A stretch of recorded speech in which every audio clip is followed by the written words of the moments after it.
When you look at the state of men-women relationships these days and the disastrous state that is in, I can tell you it's because the conventional way before social media and online dating, it was who you run into at work, who you run into, in school, in college. Once you're out of school and college, it was limited to who you run into, on the way to the dry cleaning, or at work, or on the train going to work and coming back home, or some friend of yours would have a friend and they would introduce them to you, or you see them at a wedding or something.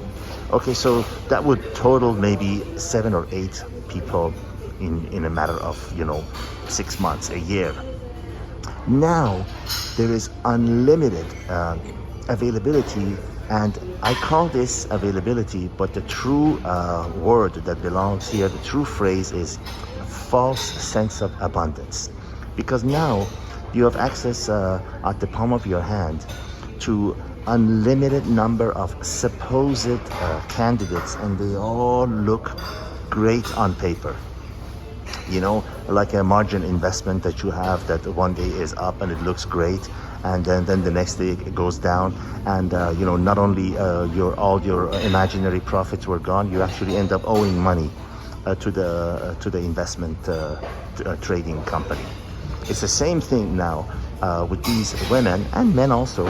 They get online and they see these unlimited number. When I say unlimited, I mean when you combine social media and online dating, you're talking about hundreds of thousands of men.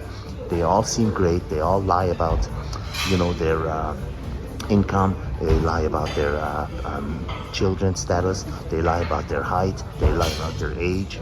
So they all look good. So these women are thinking in the back of their mind, why should I remain with someone who's got minor flaws here and there, who's 98% and not 100%?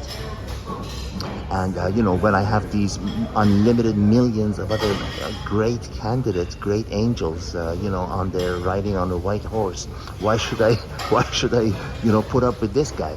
When in fact, all of these people, I'd say 99.999% of these people online, men and women both, are filled with all the same kinds of issues and disadvantages and all the things that you would not want to be within a 100 meter area of.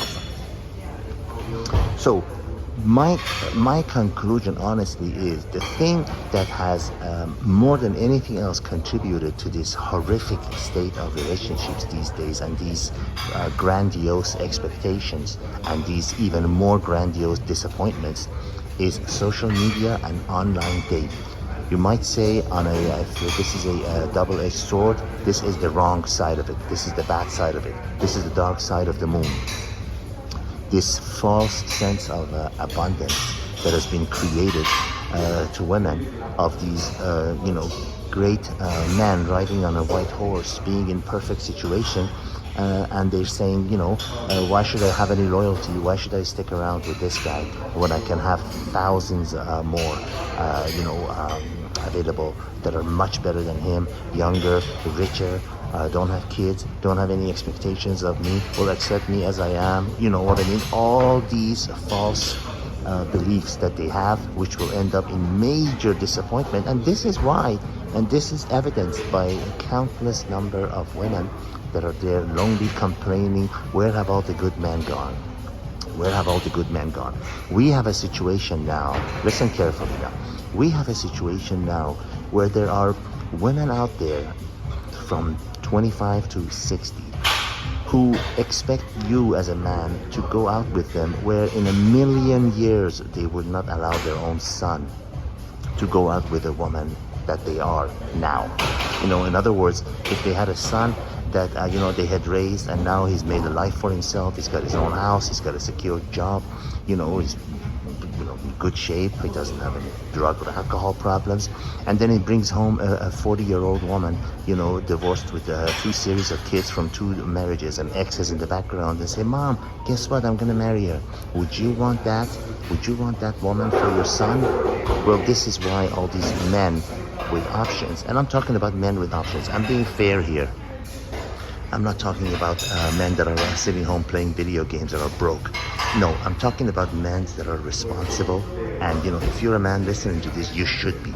You should be responsible. You should have very good idea of how to be a man, how to be a leader, how to be confident, how to hold a conversation, how to dress, how to maintain a very high level of hygiene.